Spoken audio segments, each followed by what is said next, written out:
लेकिन वे वैसे ही थे ऐसा कहा नहीं जाता। लेकिन गुरु को प्रत्यक्ष देखते हैं। गुरु रूप का ध्यान कम से कम या थोड़ा से थोड़ा अवश्य करो। देखे हुए रूप का भी ध्यान होता है और जो नहीं देखा है उसका भी ध्यान होता है। रेखा गणित में पढ़ा था। बिंदु उसको कहते हैं जिसका स्थान या परिमाण नहीं। दो रेखाओं का मिलन पर एक बिंदु बनता है। रेखा उसको कहते हैं जिसमें लंबाई हो चौड़ाई नहीं। ऐसी रेखा बाहर में नहीं होती। दृष्टि की दोनों रेखाओं को मिलाकर देखिए, बिंदु का उदय होगा। वह बिंदु कैसा होगा? ज्योतिर्मय बिंदु होगा। संस्कृत में कहा है, तेजो परम ध्यान विश्वात्मम हृदय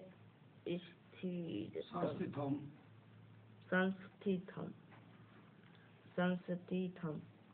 अर्थात तेजस बिंदु का ध्यान ही परम ध्यान है। संत पलटू साहब ने कहा, बिंदु में तहनाद बोले रैन दिवस सुहावना। यह ध्यान की बात है। पहले थोड़ा ही करो। एक जन्म में जब उसका बीज पड़ जाएगा तो दूसरी जन्म में भी इसी कर्म को बढ़ावेगा और कुछ जन्मों में यह सरकार जिस विषय का सरकार है पूर्ण हो जाएगा। यानी उपासना पूर्ण हो जाएगी। फिर कुछ बाकी नहीं रहेगी। उसका बीज जमने दो।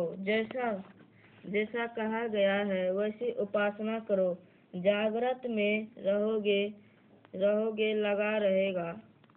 स्वप्न में यही सपनाओं गहरी नींद होती है। छूट जाए तो होगा कि कोई वैसी बात छूट गई। हम लोग यही सब बतलाते हैं। सीधी बात नहीं है कि कर लो हो गया। थोड़ा थोड़ा करो। इसका संस्कार बनेगा। संस्कार छोड़ेगा नहीं। भक्ति बीज बिन से नहीं जो युग जाए अंत। ऊंच नीच घर जन्म ले तऊ संत को संत। भक्ति बीज पलटे नहीं आए परे जो चोर। कंचन जो विष था परे घटे नाता को मूल। आपको सत्संग में आने का मन क्यों हुआ? कहूँगा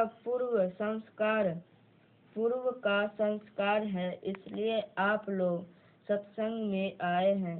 कितने जन्मों का संस्कार है कहा नहीं जा सकता है। यह चूनापुर गांव है। चूना उजला होता है, उसी तरह यह गांव भी उजला है। लेकिन श्री सुरेश चंद्र साहू ने इस गांव के सत्संग करवाकर और विशेष उजला कर दिया।